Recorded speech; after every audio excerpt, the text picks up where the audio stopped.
Gauri Suryavanshi, S Marathi मध्ये आपलं स्वागत। वळूया आजच्या बातमीकडे। दिंडोरी तालुक्यात गेल्या 2 दिवसांपासून पावसाने काही प्रमाणात का होईना काहीशी विश्रांती दिली असून खोळंबलेली कामे जलद गतीने करण्यासाठी शेतकरी वर्गाची दमछाक होताना दिसत आहे।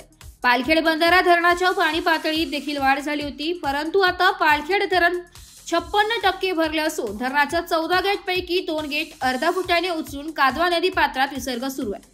गेल्या 2 महिन्यापासून पडत असलेल्या पावसामुळे तालुक्यातील शेतकऱ्यांचे अतोनात नुकसान झाले असून शेतकऱ्यांची यामुळे आर्थिक कोंडी झाली आहे। सूर्यदर्शन होत नसल्याने द्राक्ष बागांची देखील हानी होत आहे।